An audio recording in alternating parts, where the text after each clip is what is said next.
before I scheduled it to start. That's a minor miracle. Have you ever watched it live when we've done it, or just listened to it back? I've seen bits of it live. Right. Okay. Yeah. I don't expect people. I just do it in case people want to. No, I think I've watched them all. Yeah. Okay. Good. And like I messaged you, like there's actually lots of information. Obviously, not going to get a lot today, but from Chris and from Ollie that really useful. Yeah. Actually, lots of information. Obviously, just not Randall Cobb. Just.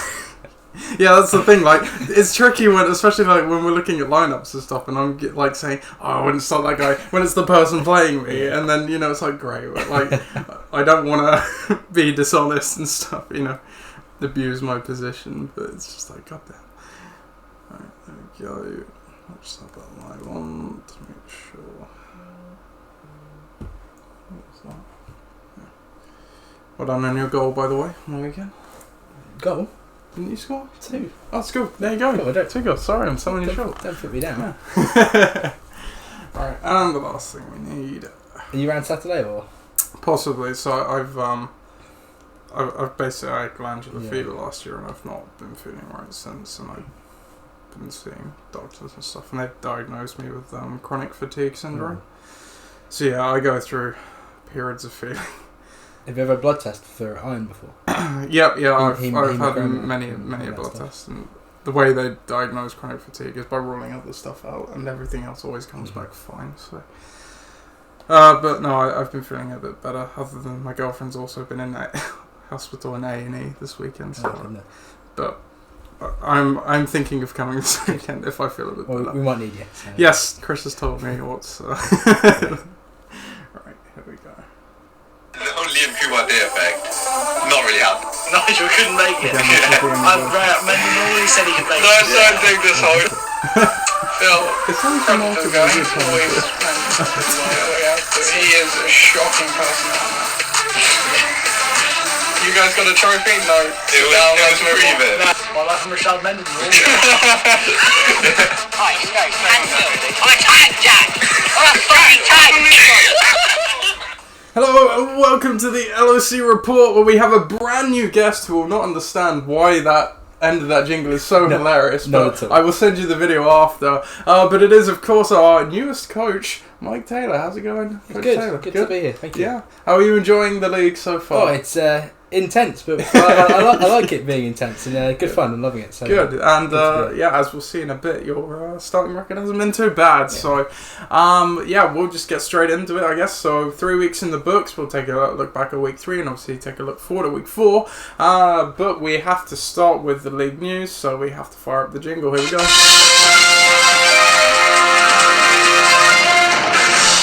Love the jingles.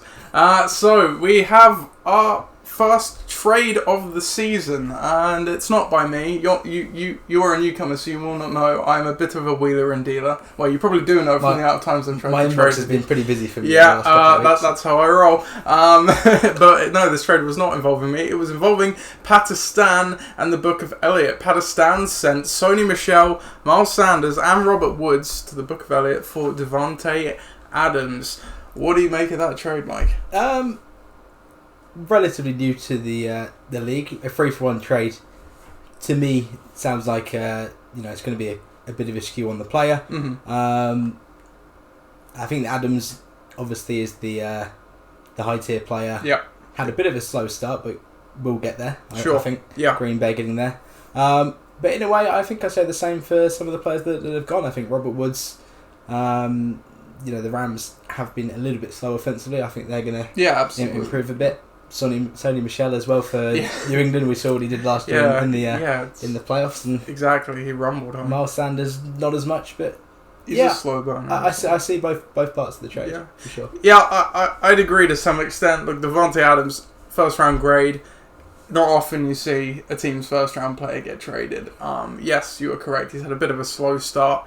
He's still been okay. Not great scores, but you got to figure that he's gonna. He had 3 tough matchups to start the season as well. He played, Chicago week 1, great defense. Minnesota, was it last week or the week before? Sorry. Another great defense, great cornerback. And last week, Denver, who they've got a great corner and a pretty good defense too. So it's not been easy going. So I definitely expect him to turn around, like you say. And then you come to the other guys, Sony Michel, yeah, you're right, he ended the season really good. He started really slow, and the problem with New England is that this is what they do. They love just dissecting all the work in the backfield. But what's particularly worrying is last year, Rex Burkhead was injured for most of the season, and Sony Michel really got going. But this year, it's kind of the opposite thing. Michel, he had those knee problems in the off-season. Burkhead's been eating into his workload because he's been playing better, frankly. And the Patriots O-line isn't great as well. So you see with these running backs, they don't catch passes, which Michel is definitely one of. Yeah. Unless they've got a good O-line and leading teams by a mile, they don't tend to get much work.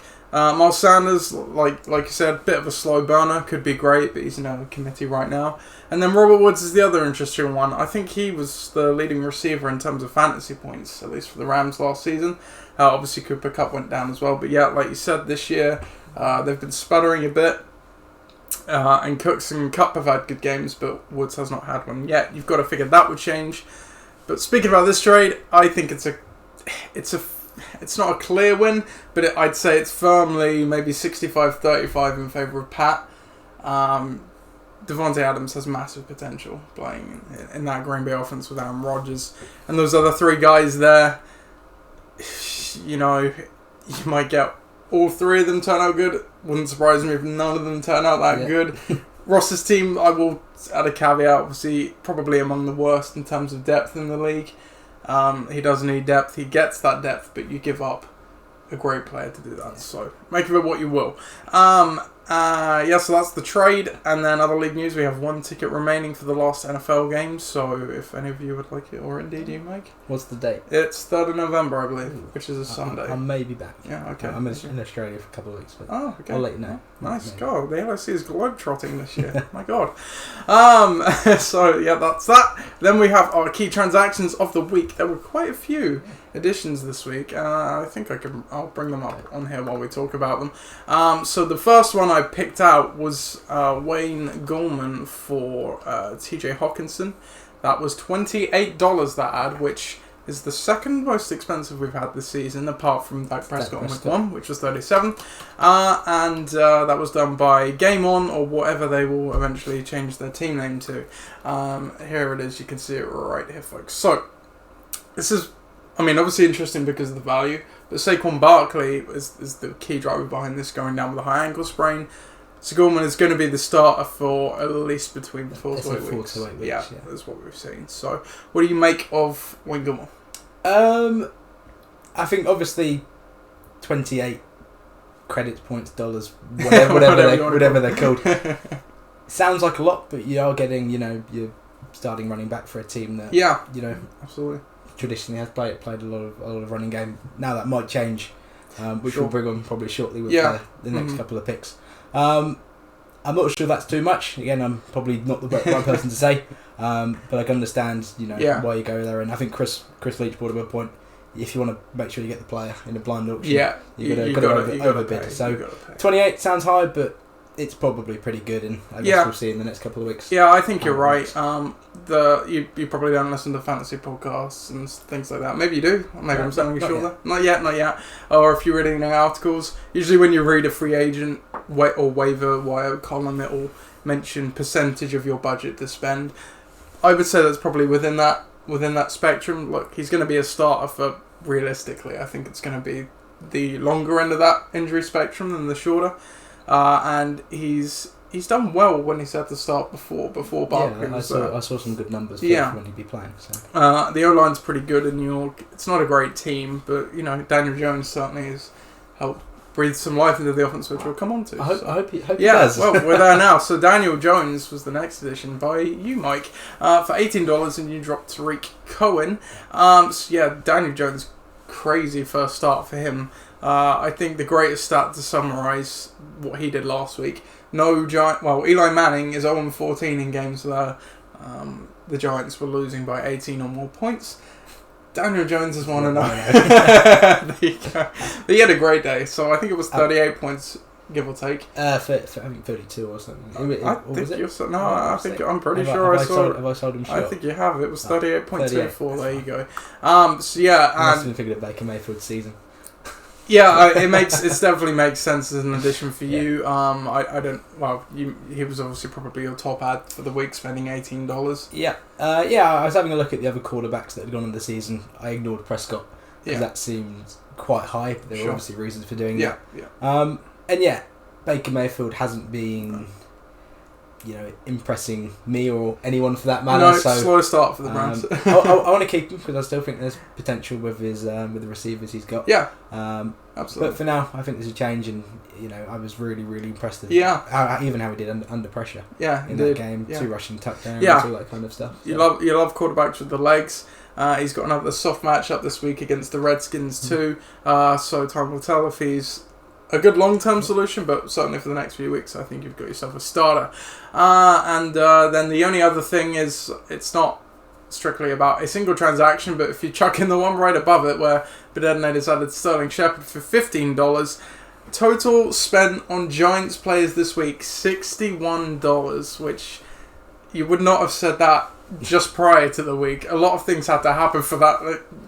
Barkley going down, obviously Daniel Jones lighting it up, and Sterling Shepard happening to be on the receiving end of that. So I just found that funny. Yeah, I think all of them are, there's really good reason to be looking at them. Yeah, absolutely. And again, Shepard, he's someone I had my eye on. Had a bid, obviously not 15, no, but that's the way it goes. but yeah, looking forward to see how they play in the next few weeks. Absolutely. And as I messaged it onto the group chat today, but if you haven't seen that yet, it won't be updated on here, and I haven't done mine yet. But I'm going to add it as a segment on the show, whether you update it on here or not. There is a trading block on the fantasy site, but there will also be one on the podcast. So on the trade block currently, Bedetonators are looking to shop Aaron Rodgers, and my team, Gridiron Gang, I'm shopping half my team. Juju Smith-Schuster, Devonta Freeman, Philip Lindsay, Devin Singletary, and DK Metcalf. So any of you keen traders out there, they are on the block right now. But apart from that, I think that's the rest of my league news. Anything to add, Mike, from your end? In terms of the trade block? Yeah, if you want. Why not? Not for me at the moment. Obviously, I think we'll get to matchups and standings and stuff in a minute. But I think my team's going to be a bit of a slow burner anyway. So I don't want to get rid of them before they get a chance to absolutely. No, you're absolutely right. Start of the season, you need a good few weeks for things to bed in. So we'll go to the marquee matchup for last week, then dive straight into week 3 previews. Starting, I think this was the marquee matchup. You watched the show, thanks for reminding me. Gridiron Gang v Tom's Tyrants.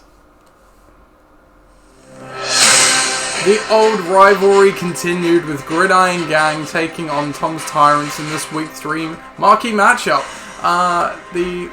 Gridiron Gang won it in not the best of games, to be fair, but solidly 97-68.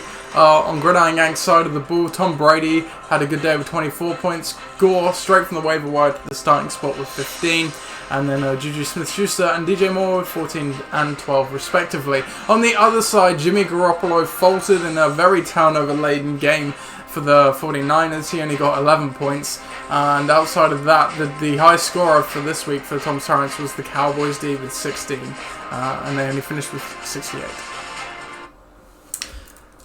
I think your last line, when your top scores the Cowboys D with 16, it's going to be a tough game to win. Look at some of the players there, Carson and Godwin. Your team scores 31 points and you get 40 yards. It's not one of those weeks, and maybe they'll bounce back next week and get nearly double that score. But sometimes you can't see it. On the other side, it just looks solid. Freeman, he's had a bit of a slow start to the year, but 10 points is probably your bare minimum you're okay with. Brady solid again.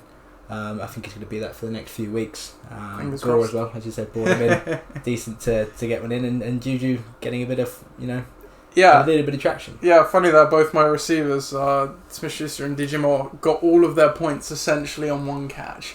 52-yard touchdown for DJ Moore and a 75 or something ridiculous for Smith-Schuster, but I think I would have won even without that, so I'll take it. I think, like I said, so Tom's actually on a 2-game slide now.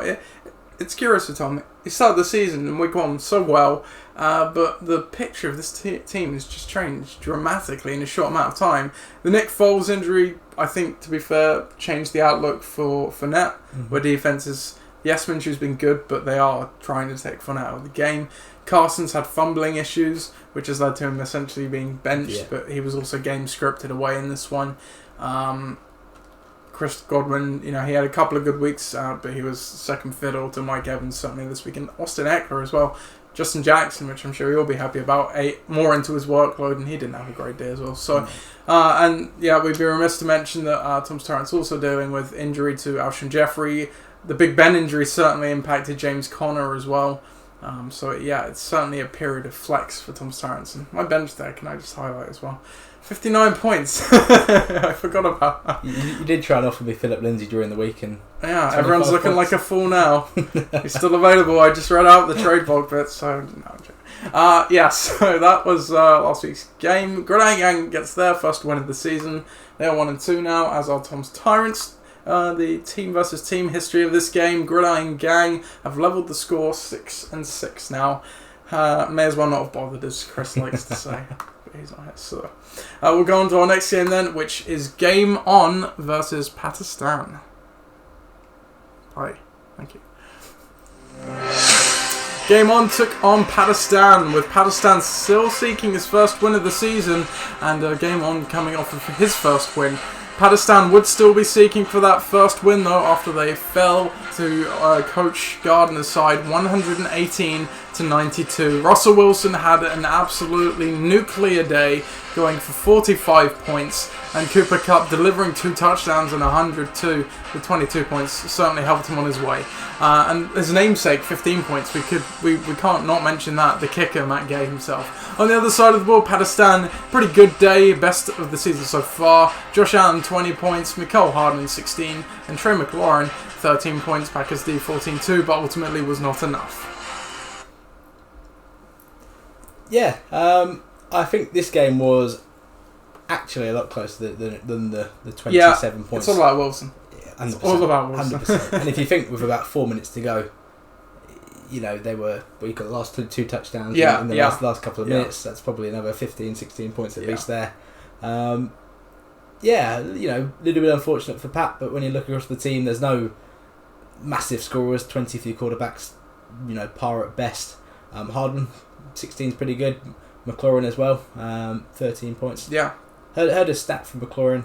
I think first rookie receiver. Five catches and a touchdown. He's had a great start, and starting him against the Bears D, which he has to thank me for because I told him to do that. But he would have started Curtis Samuel in his defence, who had 11 anyway, so it wouldn't have made any odds. You're right. Wilson's the difference here. You level up the QB score, and these teams are practically identical. It would be 93-92, so a very close game. But you were right, different ways about it. Pakistan, good signs from going ahead, certainly with Adams now in the fold. That was quite a solid week. Although he did give up 2 of his starters in this game, so we can't not mention that. But Game On, it was, I forgot about Julio Jones as well, 19 points. Boom or bust is the way you describe Game On, right? So you had obviously Wilson 45, Jones and Kupp topping 18 plus, and then the kicker with 15. But then there's a few real stinkers in there, and Golladay and Andrews, and even Beckham only getting 6. Vikings D against Oakland of all teams only 8. Yeah. Looking at the bench, LaShawn McCoy, I was quite surprised. Ollie Gardner didn't start LaShawn McCoy. Yeah, I thought that game was going to be a game that's going to offer a lot of points as it did. Yeah. When you look back at his lineup, if you just scroll up again, who would you take out? Probably Golladay. Again, I'm not trying not to look at the points. Yeah, maybe Golladay or even Andrews. Maybe Andrews. Andrews was quite injured heading into this game. Oh, okay, well, for that reason, I'd probably gone for that. Yeah, It's good to make these kind of, I don't want to call them mistakes, but these kind of changes when you when you're 25 points to the good. Yeah, exactly. When you win, it doesn't matter. So Game On go to 2-1. They're on a 2-win streak now. While Pakistan, like I said, still searching for that first win. The history of this matchup. Where are you, Pakistan? You're down there. 2-3 in favour of Game On. Next game then, Ixan take on the Tuckfards. These two were the first 2 seeds, I think, entering this week, so here we go. I think they're both unbeaten. Oh, there you go. Battle of the Unbeatens in week 3, Ixan took on the Tuckfards. Both teams have been hot to start the year. Only one would leave victorious. And surprise, not really, the Tuckfards have another absolute barnstormer of a week, destroying Ixan 138-85. Wow, another day, another boatload of points for Tuckfards, right? Patrick Mahomes got 34, Keenan Allen erupted for 30 points, Mark Ingram 31 points, and the Patriots D 21. On the other side of the ball, not a lot to speak of, a lot of low scores, which we'll get to in a second. Dalvin Cook and the Bears D, the only bright spots really there. They got 20 and 22 respectively, and Derrick Henry posting 10 as well. Yeah, I think you said, another day, another load of points for the Tuckfards. It's crazy. I think Mahomes was the second round pick for the Tuckfards. End of the second and, round. Yeah. Prior to the draft, I was wondering what kind of rounds the QBs go. Yeah. Some were saying 4, some were saying 5. End of the second was a surprise, but based on the points he's showing up week after week after week. Yeah. Keenan Allen just went nuts. Yeah. The whole game. I think he's had a good start to the season. 18 and 10. Those are pretty good numbers. But yeah, I don't know. He was just everywhere. It was just crazy. There is obviously quite an obvious disappointment to that team, which I'm sure we're going to get onto at some point soon, under the name Saquon Barkley. Yeah. And it'd be interesting to see how they cover. Obviously, there are lots of high scorers this week. Certainly, yeah. When you get later into the season, we'll see how it goes. Yes, that's always the test. Across the board, again, there's a couple of strugglers there. Calvin Ridley, obviously not doing too well. One catch. It's just one catch. Todd Gurley as well. It's probably the third that's week in a row where he's been disappointing. Yeah, he was a first round pick for Ixan as well. So he's had a slow start. Like you say about Mahomes, I mean, I think there was Deshaun Watson, I believe, went in the third round. Might and then Aaron Rodgers, did he go in the third as well? Yeah, maybe the fourth. I think, if you take a QB that high, it has to be nailed. Mahomes is the only one of those you would have said could do what he's doing, and he's doing exactly what he's doing, and it's paying off. The other two, not so much. So it's so difficult to win against a team when they're getting that kind of points each week. It's not all roses, like you touched on though for Tuckfards. Barkley went down. He would have had a better day certainly before that, but he's going to be without him for a considerable amount of time. John Ross, me and Chris told him, get him the hell out of your roster. It was a joke that he got away with it week 2. Didn't get away with it this time. If we take a look at the bench actually for the Tuckfards, so he's got Greg Olsen there, but that's a paper matchup against the Cardinals. They absolutely hemorrhage points against tight ends. Not a lot else to speak for there for the Tuckfards. So you adjust Allen and Ingram for normal weeks. They're not going to do that every week. Certainly, Mahomes is going to provide this team with a stable floor, but maybe there's crack. Like I think Chris has been saying, actually, he likes his holy trinity, as papering over the cracks a bit. Well, a bit of the paper just fell off in Saquon Barkley, I think it's fair to say, so we shall see. The scissors starting to come out. Indeed. And on Ixan, it's curious, isn't it? Curious. They looked really good in the first 2 weeks, and you just kind of left scratching your head. Again, you look at that team, and sometimes you say boom or bust. We said that to couple teams. I don't see a lot at all for this team at the moment. Obviously, Gurley, you assume he's going to get better, but obviously there's, The thing is with Gurley, though, isn't it? Yeah, the thing was with Gurley, because he obviously had that injury last season, and then they kind of managed him the rest of the year, and they're doing the same thing again. Is it because he's not the same player, or are they just trying to keep him fresh? It was a tight game they played against Cleveland. If there's any time for them, to unleash him, it would have been then, and he's still not producing. Granted, they've got a pretty good defense, but it's certainly a worry. Look, Dalvin Cook's great. Quarterback's been an issue for Ixan since Breeze went down. Boyd, he's playing on a bad team. Ridley, he's going to have better days, but Jones is the lead dog there. Anyone else is going to be, like you say, boom or bust. So if we look at the bench for Ixan as well, Marvin Jones had a good day, but again, he's had a quite slow start. A few options in maybe John Brown and George Kittle. George Kittle's not started great though. No. So yeah, a 2-1 for Ixan, but like we said about the cracks on Tuckfards, they're definitely showing for Ixan at the moment as well. But I digress. Tuckfards roll on to 3-0. Last undefeated team? Yeah, I think the only one left. With no spoilers. Yeah. But last undefeated team. Tuckfards now are 10-7 against Ixan. Still pretty close. So the next game then we have is... Oh, you're up here, Mike. Here we go. It's Space Jamal now. The Book of Elliot last week. God. And Bucking the Trend. A battle of the one-on-ones as Space Jamal took on Bucking the Trend. The league newcomer won his first week of the season but lost in week 2, while Space Jamal was 2-0 starting the season. However, they would notch their first L of the season as Bucking the Trend took this one 98-77. Looking at Bucking the Trend, a great day from Alvin Kamara with 28 points, Adam Thielen notching 17, and Philip Dossett, what an ad, can I just say, dropping the third-round receiver Antonio Brown for him, and he paid dividends instantly. On the other side of the ball, Space Jamal, Matt Ryan had a good day with 28 points, as did Amari Cooper with 20. Michael Thomas got 11 too, but apart from that, not a lot to speak of. Good to get a non-gypsy win, as I think Chris put it last week. I think I had a look at the stats, and I think this is the first one I properly deserved. So good to back it up, and getting a half decent score without a quarterback again. Yeah, that's the most impressive thing about your week. Look, 98 points. We kind of last season we were saying 100 points is the bar. If you get to 100, you'll probably win more often than not. With removing a position like we did this year, 90 is probably more that bar. You reached the bar despite a poor day from your quarterback. Yeah, and we'll see in the next few weeks if the quarterback change I'm making will help. If we go top to bottom, Ped and Barber expected a little bit more. Looks like it was. They're alternating with Ronald Jones. Yeah, and to be fair, it was probably Jones's day. Barber's in week 2 against the Panthers. Kamara, super happy. When Breeze went down last week and Bridgewater, really struggled for that. 3 and a bit quarters. I was that's my number 1 pick.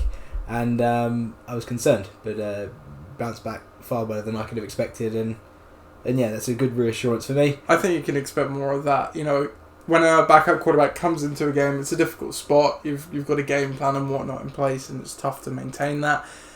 So I think this week, I'm just going to have a cheeky stat. Yeah, go for it, please. I believe this is the highest stat rate of Kamara's career, 87.9 this week. Previous 84.8, so we thought he might get leaned on a little bit. That's definitely proving the case. Small sample size, but hopefully it continues. Feeling pretty good. Dorsett, I just felt like I had to with the Brown situation. Great start. I believe it's only been 3 weeks. Brown's been up and down, and down. I had to kind of make the change, and Cobb, it's worth a go. Not very interested anymore. No, they were playing Miami. Look, they were. Especially with Gallup being injured, it made sense. Just didn't pay off. Yeah, Saints D, 14 points. A little bit fortunate, probably deserved a bit less. But when you get 12 points off defensive touchdowns, you take that special teams as well. Yes. Across the board, players like Jacobs and Adams are going to have better days for sure. Cooper, I think, could be very, very good going forward. This Dallas team looks really solid. I think it's Cleveland next for them, so we'll have a look at them. Sanders, not really. Matt Ryan, he's going to be okay, and Thomas should be fine as well. So I think just one of those days for Space Jamal, Book of Elliot, whatever. I can't remember. Whatever their name is, the flavour of the week. Good win for me, and hopefully that's the start of an upward trend. We shall see. So you get another one to bring you to 2-1. Meanwhile, Space Jamal forced to 2-1. And of course, this is the first time you two have played, so no need to update on the history of that game. Undefeated. Yeah, that's what you like. Next up, we have Bare Necessities against the Dream Team. Bare Necessities, another one of the teams last week, seeking their first win of the season, took on Bare Necessities, who got their first win in week 2. Dream Team, like Pakistan, though, gonna have to look to another week because they fell 113 to 92. On Bare Necessities, 113 points scored. Deshaun Watson accounted for 32 of them. Nick Chubb chipped in with 13. Tyler Lockett had a great day with 21. Edelman and the Rams D got 12 and 13 respectively. On the other side of the ball, Dream Team, Carson Wentz chipped in 25. Joe Mixon had his first good game of the year with 16. Kerryon Johnson got 10. And Ezekiel Elliott got 14. Browns D got 10 too, but ultimately wasn't enough to overcome Bare Necessities. Yeah, I think another solid outing for Bare Necessities. Of all the teams I've looked at over the weeks, they seem like the most constant in the points they get. So far, yeah. You know, lowest score is 8 for their special players anyway. Yeah, just really solid. Obviously, Lockett, really good performance again, helps a lot in the last few minutes. Edelman, maybe a little bit better against the Jets, but you're going to take 12 off a receiver most days. I think there's a stat. He's the most consistent fantasy receiver because he'll either get like 100 yards or maybe like 60 and a touchdown, and he'll do that more or less every week. So yeah, and that's what you want from I can't remember what round he went, but fifth. So yeah, that seems like pretty good going. Chubb at the moment for Cleveland is probably their shining light. With the way the offense is going and the receivers struggling with Mayfield, that might continue for Chubb and Breeder. Not too sure, but again, 8 points okay. The tricky thing with Breeder is last year he was really good. When McKinnon went down, it was a split backfield between him and Morris, but he was playing as the better back. This year they've got those two other guys, Raheem Mostert and Jeff Wilson, and they've kind of divvied up the work a bit. Brady's doing the between the 20 stuff. Mostert, comes in every now and then, but Jeff Wilson is the goal line back for them, which is an issue for fantasy because you don't get the point. 6 points for a touchdown, 60 yards for the equivalent. Yeah, of course. It just caps his upside a lot, but like you say, he's pretty consistent. Yeah. But yeah, for the Dream Team, it's nice to see Mixon playing well for them. Johnson had another good day. Wentz good day, but it's worrying behind that. Elliott's not. He's been good, but first round good, debatable. I think that there's worse first round picks at the moment. That's true. In current trends. One thing, Stephon Diggs, rumoured that wants to leave. Requested to trade. I believe he only signed a contract extension maybe last season, yeah, possibly the year before, not long ago. I imagine nothing to come from it. A team in Minnesota's position, why are they going to want to trade him away? Exactly. I get his point of view. It's frustrating because, Cousins had a game where he threw 10 passes in week 1. That's only happened 3 times, I think, in the last decade. It's crazy. And yeah, they just don't pass enough to support. Certainly, unlike last season where they don't pass enough to support more than Thielen, really. Yeah. Which I'm sure you're happy about. Take it for that. So, and the troubling thing on top of that for the Dream Team is because, Ertz hasn't been terrific either. There's not a lot, a lot of injured tight ends. David Njoku and Vance McDonald. I'm pretty sure they had another one as well that they've already dropped. And then you've got a couple of handcuff running backs. And OJ Howard, who's been a bit of a disappointment so far as well. So,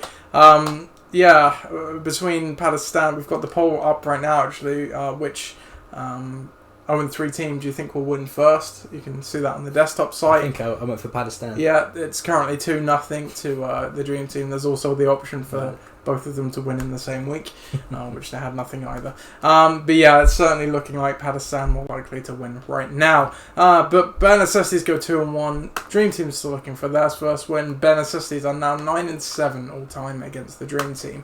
Our last game of last week, then we have Forge Flyers taking on Bedetonators.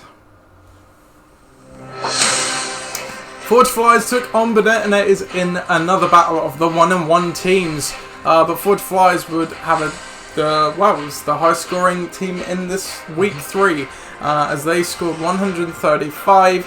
to the Detonators 78. Looking down Chris's absolute scoregasm, Dak Prescott got 27 points, Christian McCaffrey got 25, Marlon Mack 15, and Mike Evans coming alive for 37 points. T.Y. Hilton got 12. And the Bills D got 12. On the other side of the ball for the Detonators, the first 2 weeks had been all about Lamar Jackson for this team, and he had a good day, 22 points, but needed more to really bump those scores up. David Johnson got 13, Aaron Jones got 14, and the 49ers D got 11, but not much else there.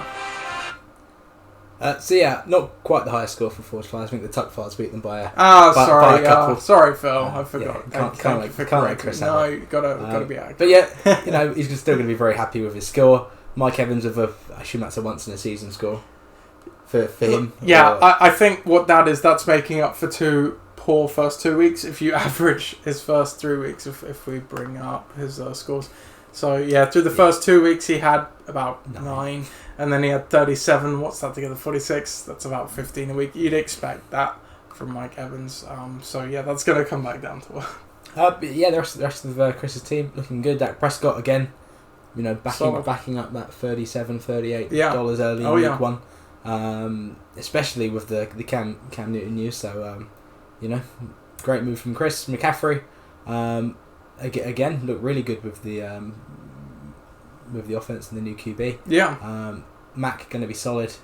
T.Y. Hilton popping up as well. Yeah, he injured his quad. We'll see if he plays this weekend, but he'll be decent whenever he's out. Across the board, but Detonators again. Jackson will have probably better days. Again, not too bad. Interesting. Yeah, it's interesting though, because this is the first team he's faced that actually, he played Miami in, was it week 1, and then Arizona in week 2. 2 poor all-around teams, but certainly in defense. This is the first proper test Jackson had. Like you say, he did okay, but would have hoped for more. Mm-hmm. David Johnson. I'm still not sure. Again, it's on David Johnson. It's the poor O-line, isn't it, for Arizona there, and they're in such negative game scripts. Yes, he plays as a receiving back as well, but when you're in those game scripts, you're not looking to chuck it down to your running back. You're trying to force it downfield. So his opportunities have been limited. I think it's fair to say. Yeah, I think I've said this for a few teams, but I think the Detonators will have better weeks. Yeah, I think so. Players like Sammy Watkins could have easily been in the high teens. With a performance like Mahomes did on Sunday. Marquise Brown, again, playing a team with a slightly worse all-round display, you're going to get more points. Sure. Have a quick look at the benches as well. Yeah, absolutely. I think last week Ollie's bench beat my whole team, so not happening this week, which is good. James White, obviously on baby leave, I think it was. Yeah. He'll be ready to go. There's not a lot. No. I'm really getting excited about there. Obviously, Rodgers looking to be traded, and across the board for Chris, Gallup. Don't think he's going to be back for this week. From what I've seen, but week after is a possibility. Carlos Hyde looking like the Houston running back at the moment. Duke Johnson is there. They were trying guys. They were bringing guys for workouts though, so they're obviously not convinced. Not happy at all. But we'll see. We'll see. Interesting. Chris has two defenses at the moment: Chargers and Bills. Well, we'll see why in the preview. Something. Miami. Yeah, we'll see why in the preview. So. Chris moves to 2-1. Ollie falls to 1-2, and the history of this matchup is now 7-7. There you go. What's the point? What exactly? Thanks for coming. What's the point? Thanks for playing. So that's the end of the week recaps. We would usually discuss the power rankings a little bit, but Tom has not done them yet. That's okay. So check those out when they come out. We'll go straight to the milestones, standing, and stats then, which is my favourite little segment. So if we look for any nice round numbers, we have one right here, because Ben Estes has just notched their 80th regular season win. First team to win 80 regular season games, so congratulations. Do you not have a fanfare for that? A fanfare? I need a fanfare. No. That's disappointing. I should. Thank you. We'll try next week. We always need more jingles. Phil's 2 wins away from that, so... You can try again in a couple of weeks. he can get that. Any other nice round numbers in the regular season standings? Not seeing any in the all-times.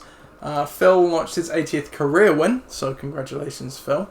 No more there. Viv notched his 60th career loss. That's not one you like to see, but we read them all out. And Ross also notched his 50th career loss. So we need some jeers. We need something like that. So that's the milestones. So we'll go to the standings and stats. Tuckfards, as I said earlier, the only 3-0 team left remaining. They are topping the Southampton division as well as the league. You are second in that division, Mike. 2-1, hot on his heels. And 2-0-3 teams behind that. So it's looking like an uphill battle already for the Dream Team in Palestine. It is, yeah. Portsmouth division, it's quite competitive, you would say, because 2 of the teams are 2-1 and 2 of them are 1-2. Ixan are leading on points over Game On. They are both 2-1. Meanwhile, Bedenators and Tom's Tyrants both at 1-2. Then in the Winchester division, we have 3 2-1 teams. So this is a very competitive division at the moment. Fortify is leading it on points with Ben Estes and then Space Jamal and Gridiron Gang at the bottom there as well. If we look at the breakdown, Phil is a perfect 33-0. Incredible start to the season for him. Chris actually said we should say about the points. Yes, he has still conceded the least amount of points to start the season. But if you're scoring 400 forward, where I'm only seeing one other there's a few other teams just over 300. Phil's basically scored 400. The next closest is Chris with 332. 330. It doesn't matter if you're conceding a lot or not, because he's going to win every week. Ben Estes is next, quite a drop down from that, as you'd expect, 23-10, with Chris, Ixan, and Game On right behind him. Then we get to a few of the guys in the middle ground, and at the bottom we have Pakistan and Tom's Tyrants, who are 6-27, so a bit of a slow start for those guys. If we look at the coach rating, I don't know if you've seen the coach rating, you would have done on the pod. Again, just a reminder, so the points you left on your bench, which if you'd have started your optimal lineup, so the most points you could have had, Ben Estes has been first, 3.1 points in 3 games. This is always a bit of a red herring, this metric, because there's an element of, well done, good job, you started the right guys, but also there's an element of, you have bugger all depth. That's my reasoning for 4th, because I've got loads of 2 players who literally are not playing at the moment. So I think the depth issue is probably more Ben Estes' thing. Same with the Dream Team as well. Ross, again, he's not got a lot of depth, but he's up there as well. Then you get to the middle of grounds. You get to the highest at the bottom, the Tom's Tyrants. Yes, 6-27 in the breakdown. Some of it seemingly self-inflicted, has not been able to get the right guys on the starting lineup so far. 83 points through 3 weeks. Bedene is not far behind with 80, but they had a very good week. A better week. Yeah, only leaving 5. We just saw their bench. There was not much there. In Game On, they left 36 on last week too. And I'm steadily just leaving chunks of it on my bench as well, as is Pat. So. And then we get the true ranking, which the more the season goes on, the more accurate this gets, because it kind of it adds a score to all of those things: record, points forward, breakdown, and coach score, and that kind of gives you a bit of a power rankings. Surprisingly, Tuckfield's not top. That's only on the coach rating, because my dad is top. 44. Then Fortify is at 3rd, Ixan at 4th. But pretty much as you'd expect, with Pakistan and Tom's Tyrants being at the bottom. Viv's done well to be 8th as well, despite being on 3. But granted, my team has not been much better. So I think I'm pretty fortunate to be 7th, but we'll take it. You're 2-1. Your record, this is like I say, earlier in the season where everyone's record is practically the same. You get quite a high score for tiebreakers, and then the drop off is quite big for the next one. So. It helps, but yeah. So that's the milestone standing and stats. We'll go straight into the week preview. So, as you are our guest this week, Mike, you can help me choose, or help choose the marquee matchup. So we have the Podcast Bowl, which is a shame that it fell on this week. The Podcast Bowl, yeah. I like that. We have Buckingham the Trent versus Palestine, Dream Team versus Tuckfards, The Detonators versus Tom's Tyrants, the Ixan versus Game On, and Ben Estes with Space Jam. I don't think there's any other bowl games there. Anything jump out for you as a marquee matchup? I kind of like Ben Estes against Space Jam. I like to see how the new signings come in for Ross, if we've got the right team. But I think the first one we went for, the podcast bar. The podcast bar? Okay. I'll be Chris for 5 minutes. Okay, fine by me. Okay then, we'll start off with the podcast bowl is the marquee matchup this week. Gridiron Gang take on Forge Flyers. Come on,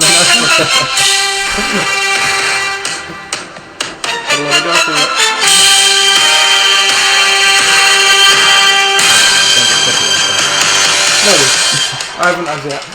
Gridiron Gang take on Forge Flyers in a divisional Week 4 matchup.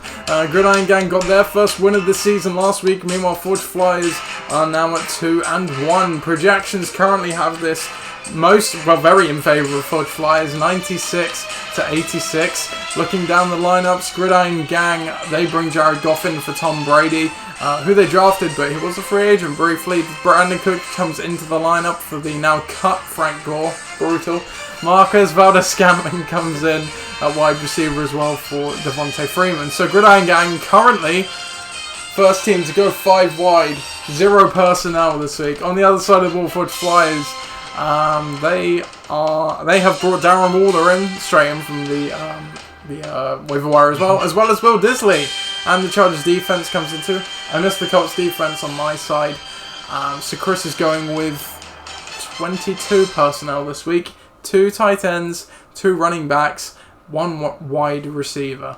The history of this matchup, where is it? Here we go. Gridiron Gang are 10-6 all time against Forge Flyers. Breathe. Do you want to? I think you should continue. Tell me about the game, Mike. I think it's going to be closer than the prediction. 10 points. It's probably quite a lot just for projections to come out. Sure. On your side, Nath, Goff and Cook against Tampa at home. Yeah. That sounds like could be money. Goff hasn't been firing yet. This could be the game to really get him going. Home. Daniel Jones just lit them up as well. Mm-hmm. Yeah. Looking at someone like Smith-Schuster at Cincinnati, that sounds like a really good game for Pittsburgh to really bounce back.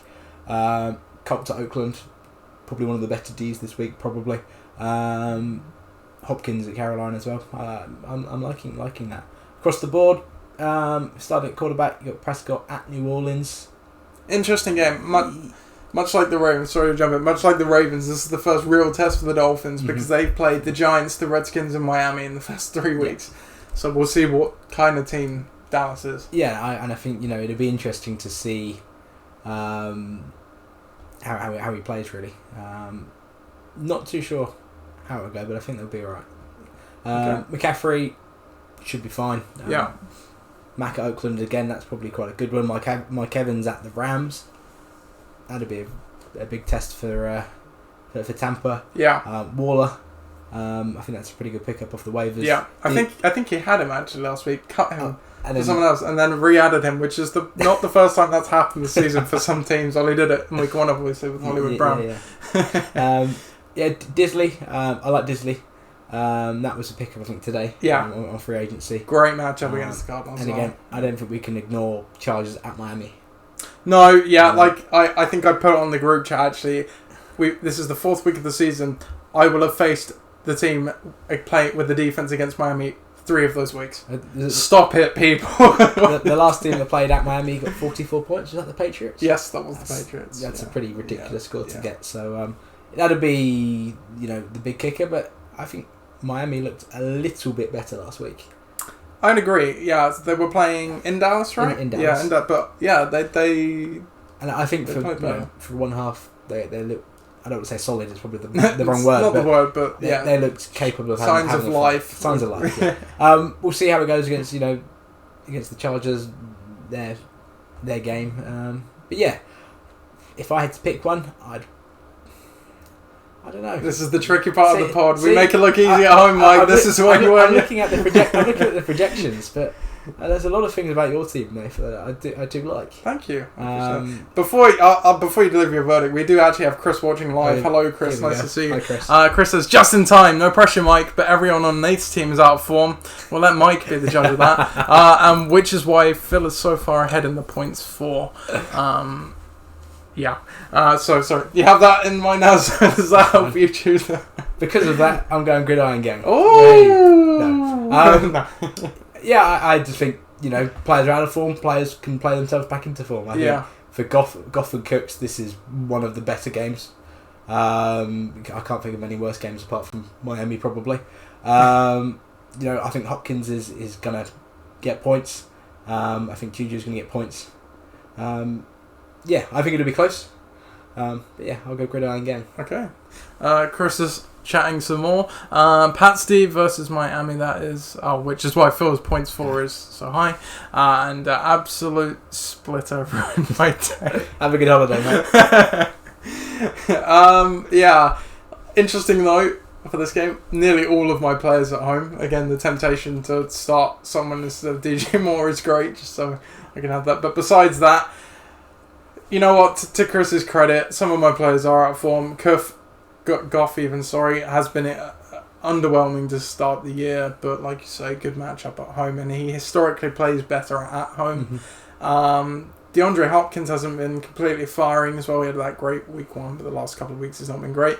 Valdez Scantling, he's in at the moment. I don't know if he'll be in there tomorrow. Yeah, last week I was toing and froing between stuff. If you go back and look at the transactions, you can see the lineup. I was constantly putting him in and out. He actually had a good game, 16 points, but so did Moore, who would have been the guy I played over him, so it didn't matter. But yeah, we'll see. I've got a few options on the bench.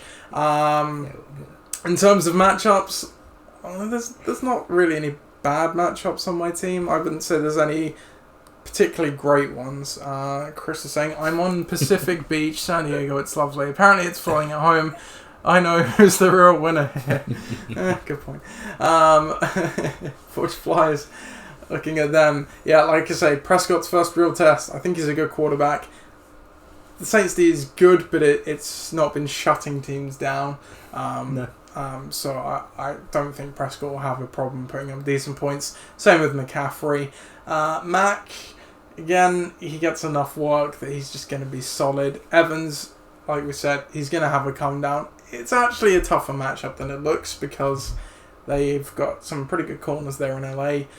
Waller's been very solid so far, but the Colts do have good linebackers, so they may be more equipped to slow him down. And Disley, Arizona's just been hemorrhaging points to tight ends so far. That's a really good pick. I like Disley. And even if it's just a 1 week stream, it's good. And like I said, we can't ignore Chargers D against Miami, but I will just add, West Coast teams traveling the East Coast, not typically very good at traveling. Is there statistical evidence? Or? Yes. Okay. Yeah, you can go and check that. I'll take your but I don't know if that's going to matter too much. Chargers D hasn't been great though, so that's worth noting. But I agree with your assessment. Probably going to be a close game. Chris is saying Hilton will come back in for Waller if fit. Except Miami, they're garbage. Miami shouldn't count at any East Coast now. No, it's true. I think I'm edging towards Forge Flyers here.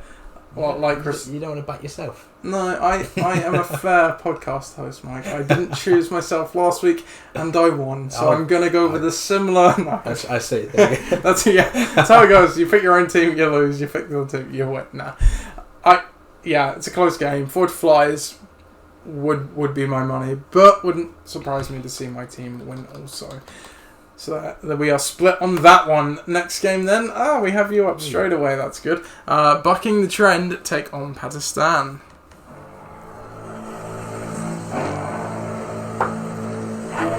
Bucking the Trend take on Pakistan in week 4. Pakistan still searching for that first win.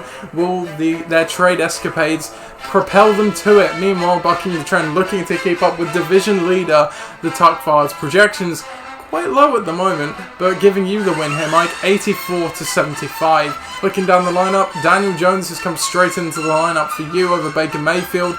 Justin Jackson, has he come back into the lineup? At the moment, he's in there. Yeah, over Randall Cobb, let's say, and unchanged apart from that. I think that's the only change. Yeah. Delaney Walker's in as well for someone. Okay. I'll remember who in a minute. Payne Barber. Yeah. Pakistan, Jacoby Brissett straight in from the waiver to the starting lineup as well. They were starting Josh Allen last week. Chris Thompson straight in from the waiver too. They have roster spots to fill. Devontae Adams, their new trade acquisition, he's starting. Other than that, and the Jags D coming in as well. Sorry. So Mike, this week you are going with 21 personnel, 2 running backs, tight end, and 2 wide receivers. Pakistan is going with 10 personnel, 1 running back, and 4 wide receivers. No history of the matchup. Don't know even why I bothered to look. First thing, I think I want to focus on Pakistan firstly. If you have a look at their bench, there's, I think, nothing that can happen there. They can change quarterback. Yes, Hill's out, Jackson's out, Bell and Anderson on the bye week. So they are pigeonholed. They've got that in free agencies to kind of get around. Brissett at Oakland sounds good. Thompson at New York again could be pretty good. Adams, Hardman, McLaurin, they all look like pretty good matchups. But the majority are away from home.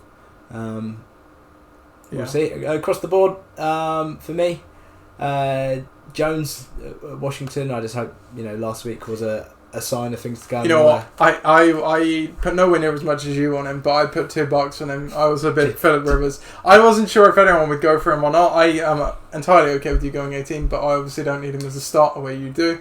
But I would have done the exact same thing as you week and just chucked him straight in there and hopes he can repeat it. I just had a look at the quarterbacks on waivers and thought I didn't like any of them, and then I saw Jones and thought he's worth a go. Yeah. And the reason why I'm really keeping Mayfield right now is that I'm 2 things: hoping he gets a bit of form back, and he does rotate relatively well with Jones in his bad games. Sure. Kamara, after last week, he's Dallas might be a tough game. Defense is pretty good, but I loved every minute of watching Kamara. Jackson at Miami. It's a tough one. It profiles as a good game for him. He's in the team at the moment because it's Miami. I'm hoping that the Chargers run Miami to the cleaners in the first half and decide Eckler can have a bit of a rest for a few weeks so Jackson can come in. Because in week 1 it was close to 50-50 on the snap counts. Sure. But since then Eckler, deservedly so, kind of moved ahead.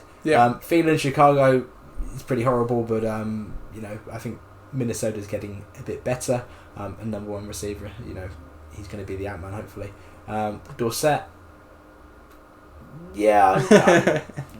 I like how the Patriots are playing, and he'll get a little bit, and we hope.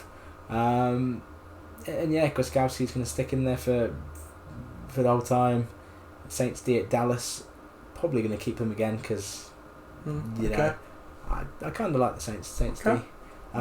Maybe not for how they really play, but they get a few sacks, and should have had a pick 6 against the Rams in week 2. The refs decided no, got 2. That was crazy for the fumble recovery for a touchdown. Harsh. I'm pretty happy. Projections are low, but I think that's the best I'm gonna do at the moment. Okay. For that. Who are you picking? Again, I think it's gonna be close. I think Pat's gonna do a bit better than that 75. I think I'm gonna hopefully do a bit better than mine, and I'll back myself. Okay, it. Backing there the you trend. go. Like the confidence. I don't have any. I think this is... I think the projections have it right. I could definitely see this being a bit of a low-scoring game and a competitive one. There's some stuff I really like on your team. I love the Daniel Jones stream. Alvin Kamara is great, obviously. Outside of that, like you said, everything is... it's not that I don't like things. I'm just unsure of things. Jackson, we've highlighted, I think this probably profiles as a good week for him. And this might be his last game. Potentially, we'll see. But that's no problem for you if it is, because you have Melvin Gordon on your bench. And then the other guys there, Adam Thielen, Dorsett, Walker. It's such a crapshoot what they're going to do. Thielen's against a tough D, but they're going to have to pass, you think, to stay in that game. Dorsett, Patriots, I think, are something ridiculous, like 15-2 in Buffalo with Tom Brady, since Tom Brady's been there. But that doesn't necessarily mean Tom Brady lights them up. They have a good defense. Buffalo unbeaten at the moment? Yes, they are 3-0 as well. They are 3-0 as well. Delaney Walker as well, good tight end, but that Tennessee offense at the moment, they can run it, but they can't do much more. That's the one at the moment. And I can just see the Saints D letting you down. Dallas's D is pretty solid. They're not turnover prone.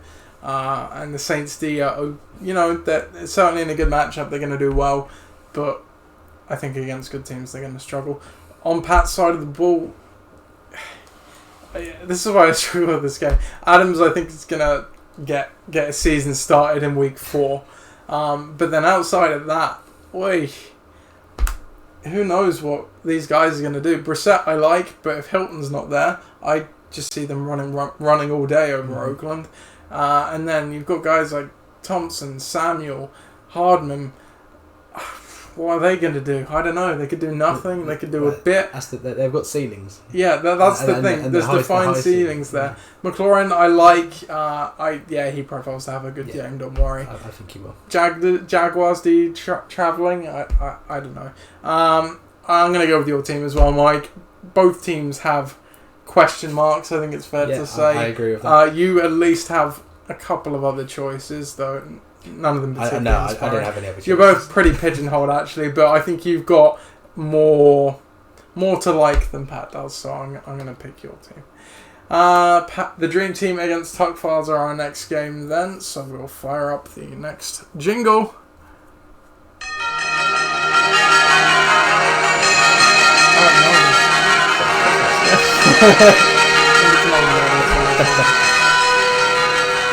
The Dream Team take on the Tuckfards in a battle of the O's, because the Dream Team is 0-3 and the Tuckfards are 3-0. Amazingly, the projections are in favour of the 0-3 team right now. Viv is slated to win this one, 93-88. Looking down the lineups, at the moment, it looks like the Dream Team is unchanged. On Phil's side of the ball, Greg Olsen has come into the lineup for Saquon Barkley, of course, who obviously had that high ankle sprain. The history of this matchup, where is it? The Tuckfards are 7-4 all time against the Dream Team. So yeah, we'll start with the unbeaten team. Logical. I don't want this to sound silly, but their team looks nowhere near as good when 135 points isn't at the top of the screen. Yeah. If you know what I mean. Fair, yeah, fair. Ingram's not going to get 30 points every week. Allen's not going to get 30 points every week. As we said earlier, Mahomes, needs to be the real linchpin for this team. Away to Detroit as well. Look, Mahomes is a matchup-proof player. Mm-hmm. In week 1, he did well against the Jags, so the Jags D hasn't looked quite as good as they usually have. Week 2, they played Oakland, which, he was always going to go crazy against them. And Baltimore's defense isn't the best as well. This is probably the best defense, I would argue, they've played so far. So. But yeah, I've got a feeling that, Mahomes is on his way to MVP number 2. So probably. I think games away to Detroit won't be too much of a problem fantasy-wise anyway. Ingram at Cleveland. I think Cleveland's their defense is pretty good. I think he'll struggle, and obviously I don't see him getting anywhere near what he achieved last week.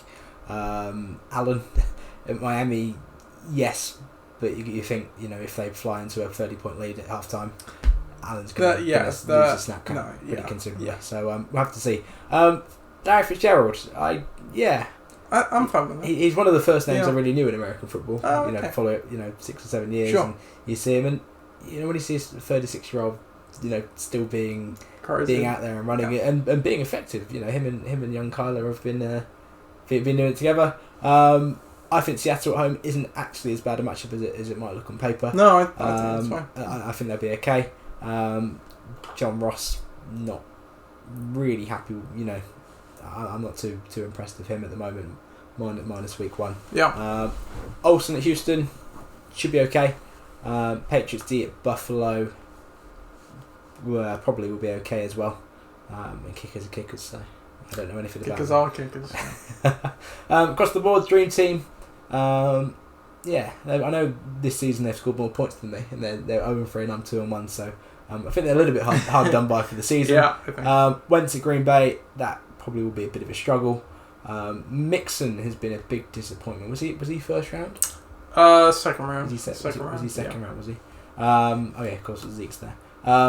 Mixon, not sure. Johnson at KC, or home to KC, could be right. Ertz again, Philly. Yeah. I think got a really tough night tomorrow. Yeah. Diggs, interesting again. Chicago, horrible places for the Dream Team to really be going this week. Yeah. Even Zeke at the Saints, I think he'll probably, he'll be okay. But whether he was great or not, we'll see. We'll see. And Browns of Baltimore, I said they're an okay D, but tough place to go for the offense. So the projected is 5 points. Quite surprising. Consider the way I've said it. Yeah, I'm pretty in favour that the Tuck Fards are going to be going 4-0. You're picking Tuck Fards. I am picking Tuck Fards. Yeah, I'm going to pick Tuck Fards too. Look, Barkley goes down. That's definitely a massive hole in the Tuck Fards. They have enough good players to overcome it in Mahomes, Ingram, Allen, and Fitzgerald. I'm going to chuck in there too. Ross, I can't believe Phil is still starting Ross. He has, granted, not a lot of options, but perhaps that is why. But I don't like that. Olsen as well. He had a good week last week and the week before that. I can never put my finger. He's so old now, but he's been playing well. To be fair to him, so he might do well. I'm not going to knock it. And then Patriots D against Buffalo might not be actually what it's made out to be, but they should be okay. On the other side, like you said, Wentz and Ertz playing in the Thursday night game. Green Bay's D has been pretty good to start the year. Lambeau is a tough place to go. Joe Mixon had a very slow start. Had a good game last week against the odds in Buffalo. They're a good run D. Pittsburgh is another good defense. We'll see what he does there. I like Kerryon Johnson this week, despite the Lions probably going to be losing, but the weakness of the Chiefs' defense is the running game, the run defense. But then you've got guys like Diggs, who are probably just going to offset that, and the Dream Team does not have an option to go to at the moment. So, and Browns D against Baltimore as well.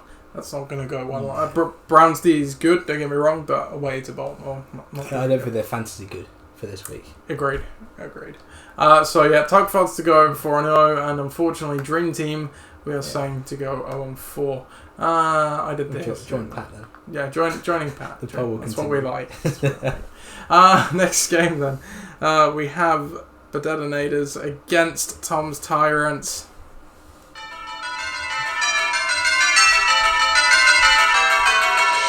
Battle of the 1 and 2s as the Detonators take on Tom's Tyrants. Both of these teams coming off of losses, and indeed Tom's Tyrants coming off of 2 of them. Currently the projections are 90-58. There are a few holes currently in Tom's Tyrants lineup. Jimmy Garoppolo was on a bye. They have Kyler Murray. We'll see if he starts in this week. Robbie Gould also on a bye, and their new defense, Pittsburgh D, not currently in the lineup, so you can bump up their projection by about 7.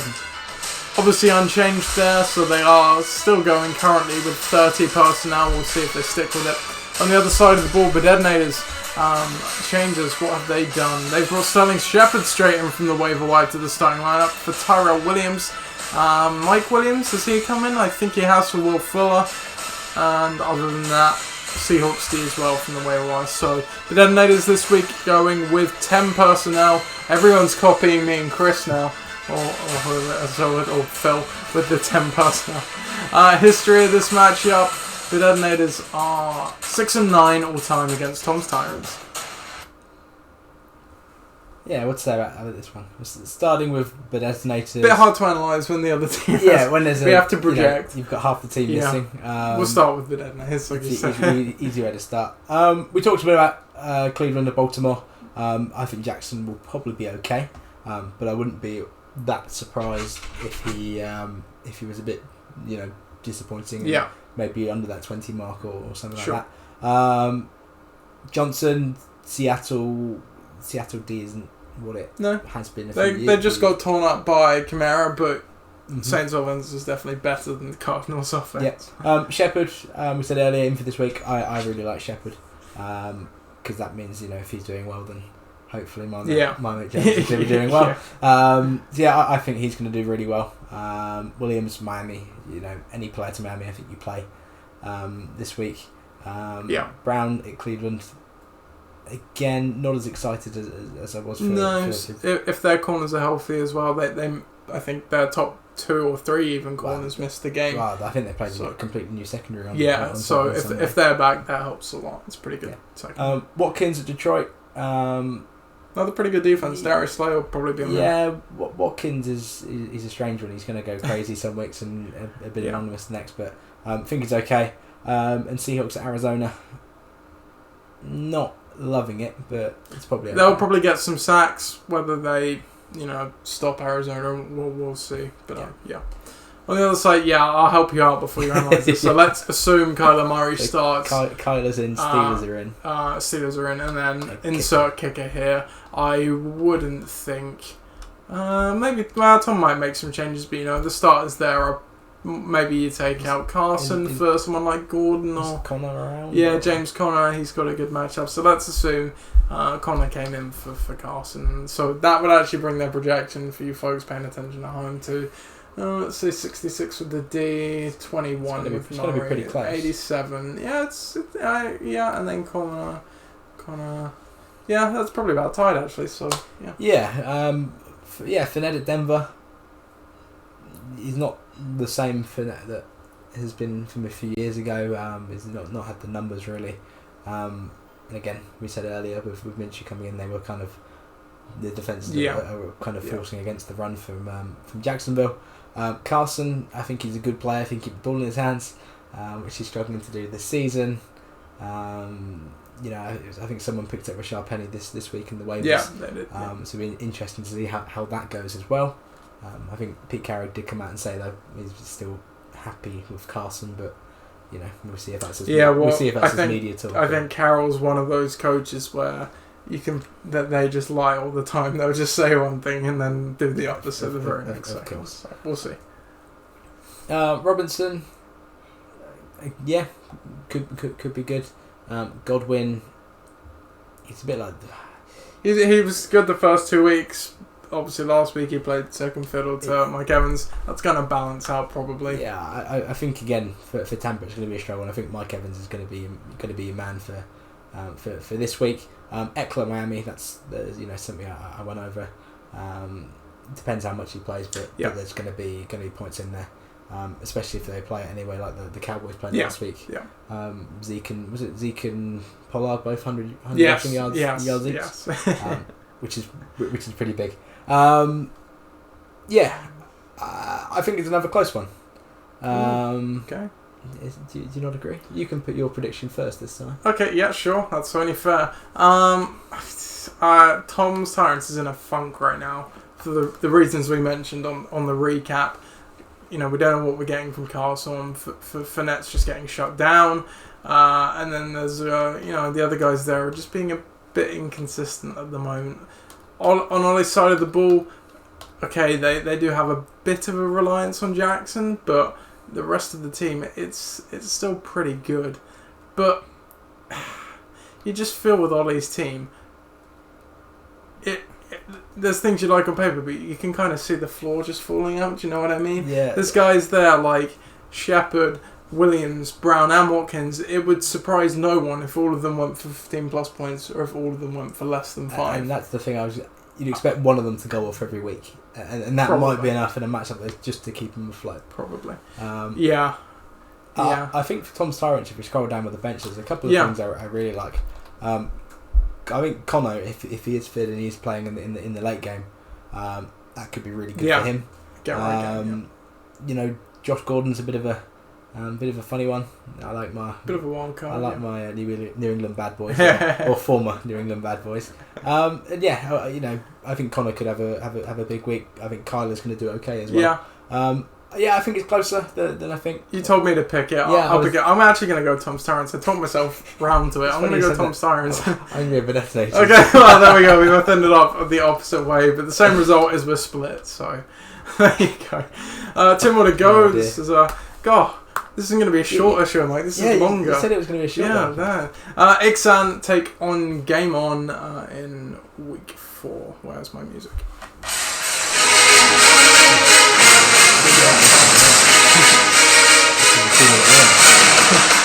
Ixan take on Game On in a battle of the 2-1 teams battling for supremacy in the division. However, they've got there in different ways. Game On has got there on the back of 2-win streak, while Ixan lost their first game of the season last week. Projections currently have this as a nail biter, 92-90. Looking down the lineups, Ixan's starting Phil Rivers. He's straight in from the waiver for Matt Stafford. Marvin Jones comes into the lineup for Calvin Ridley. And I think other than that they're unchanged, so they are going with 30 personnel once again. Game On. Who are they starting? Evan Ingram's come into the lineup for who? Kenny Golladay? David Johnson? No, that's Duke Johnson. Kenny Golladay, I believe. And Mark Andrews has hit the bench in favour of David Montgomery, I want to say. I think that's right. Yeah. Let's say that. History of this matchup. Ixan are... Alright, that's not 1-2 all the time against Coach Gardner. Yeah, we'll start with Ixan. New quarterback, Philip Rivers. Cake matchup. Absolutely cake. Yeah. Yeah, there's nothing else to say on that. Gurley at Tampa. It's a bit of a strange one for me, Gurley, because I said for your team with Goff. I said that it's a good time to get form. Gurley hasn't got form at all at the moment. And the Bucks' run D has been very good. And I was about to say that they shut down McCaffrey completely in week 2. Saquon, you could say they shut down as well for a different kind of reason. Yeah. This I think will be the biggest week for Todd Gurley in the season. In a fantasy aspect, you know, is he gonna really start to move on and reassure Ixan that there is a first round player in there? Yeah. Or is he gonna have to start looking for long term alternatives? Sure. I think Dalvin Cook at the moment could be one of them. He's had a really good start to the season. But Chicago not the best place. Chicago not the best place to go. Yeah. Thinking a bit long term there. Tyler Boyd, Cincinnati, at Pittsburgh. Yeah, it's tough. They have a good defense. It is a tough place to go. Henry Atlanta could be something. And Bears at Minnesota. Sounds like that's going to be quite a low scoring game, but probably we'll have to see how it goes. On the other side, Game On, Wilson at Arizona. That sounds like points to me again. Jones at Tennessee. Not the best, but probably will be okay. Beckham at Baltimore. The secondary's banged up, but it's all about Mayfield. It depends what Mayfield's going to do, and because I benched him, he's probably going to get it done. Ingram at Washington. We'll see. Coop at Tampa again. Like I said, I think this is going to be the week for them. Montgomery at Minnesota. It looks like he's starting to win the battle for the for the running back slot. And Gay and the Vikings. We have a defense off here, right? Yeah, I thought so. And we have a running back off in Dalvin Cook and David Montgomery. Just want to comment on the kickers as well for Game On. I noticed for the first few weeks, whoever the kicker that's selected has absolute shockers. Not in fantasy points, but in terms of the game. Obviously, Gay cost Tampa the game last week, missing 5 points worth of kicks. He also got the highest fantasy score last week as well, so... that's the way it goes. I guess well done that you cost time for the win. You're a curse on kickers as well. It was Prater, missed a couple. Vinatieri in week 1. Yeah, I thought he was going to retire after that. Yeah, you nearly made someone retire. Are you happy, Ollie? Hopefully, whoever you're going to pick for week 4, good luck to that team. Yeah. You picked the first 3 or 2, so I'll pick this one as well. I'm picking Game On. It's quite decisive for me. Yes, Rivers has a great matchup.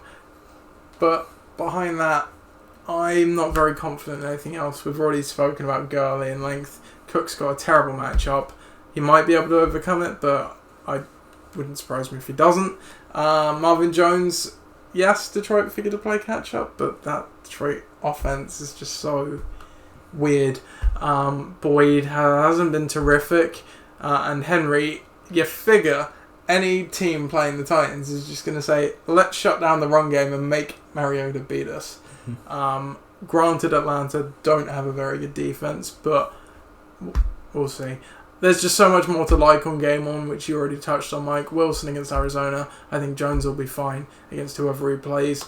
I think Beckham's going to do enough. Ingram has had a really good start. That should continue. Kupp's been great too. I can't decide what I think about Montgomery. It's okay. They're not a matchup to run away from. Like you say, he's leading the backfield. Maybe he goes with LaShawn McCoy instead. But for me, it's game on. Yeah, I think I'm going for game on as well. I don't think quite as confidently or kind of resounding as your decision. I think there's definite elements. I think Minnesota-Chicago is going to be a very interesting game. One running back and one team on opposite sides for each other, so that'll be a fun one to watch. I think Gurley versus Kupp as well is going to be quite interesting, both against Tampa. I just think game on's got that a little bit more in the tank, and it'd be interesting to see quarterbacks as well, but game on for me. Okay, there we go. And finally, we have our last game of the week. Bare Necessities take on Space Jamal.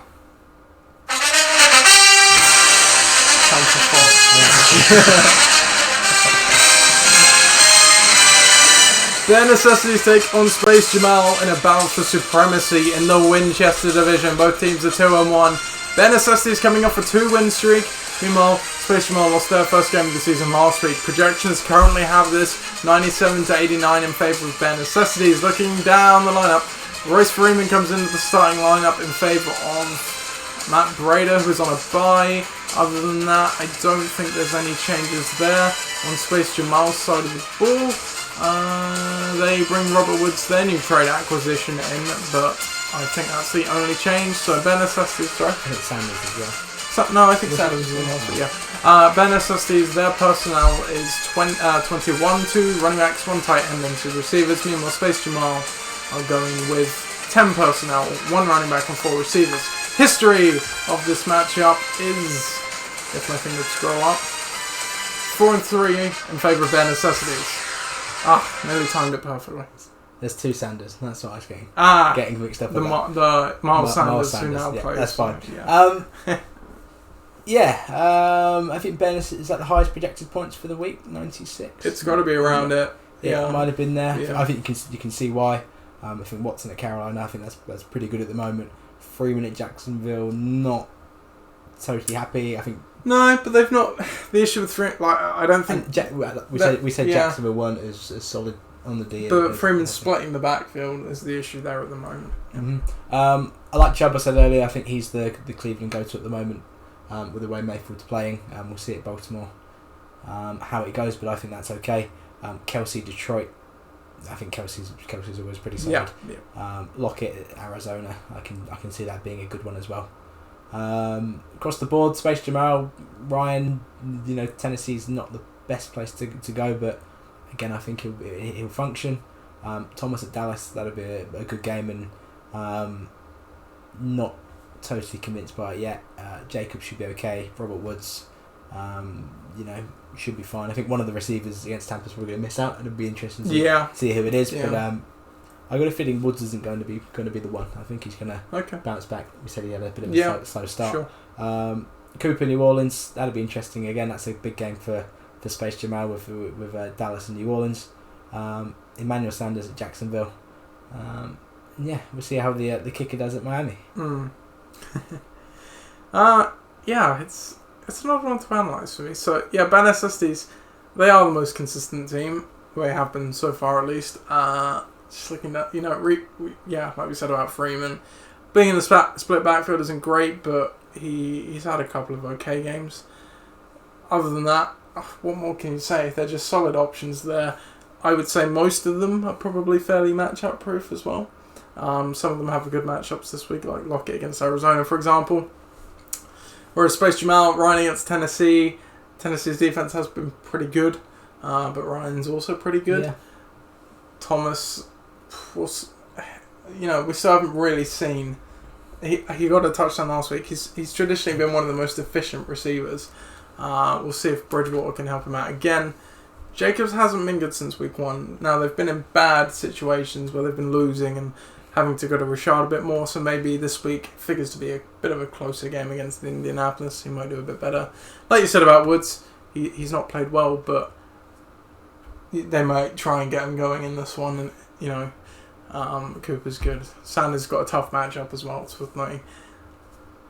But the problem with Ross's team, historically, because he doesn't have to keep the team going and competitive, but he doesn't get under the skin of things. I appreciate it's probably not really any options he could have on the bench this week, that there isn't. But I always struggle picking Ross's team, just because it falls a bit flat. I think Ben Necessities just has a better roster on overall. I'm going to go Ben Necessities. Yeah, like we were saying, I think Ross's team, I don't think it's the worst team we've looked at today.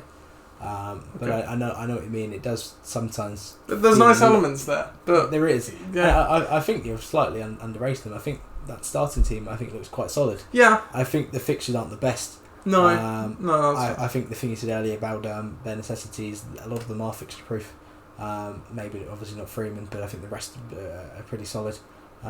And yeah, I'm going to join you, bare necessities for the win. We agreed on the last few, didn't we? Yeah. There you go. I think it's just the one. We just needed an hour of the podcast to finally get into our groove. That's all it was. So that's the week 4 games previewed. So how was your first experience in the LOC report? Yeah, a lot of fun. Hopefully those watching, weren't too upset with my analysis and maybe not as knowledgeable as previous colour people. But yeah, it was fun and yeah. And if you upset people, then that's good because it will bring a reaction out. So. I just don't want to be 12 in the power rankings. So yeah. That's the one guy you don't want to upset. I believe we picked against him, didn't we? Or no? Yes, you did. Yeah. So good luck, and with that, we'll sign off for this week's episode. Thank you for watching and listening. If you want to come and watch the games at mine, you can't this weekend. Not the other ones at least, as I'm at my girlfriend's friend's birthday. But good luck in your fantasy matchups. Have a good rest of your week, and we'll catch you next week. Goodbye.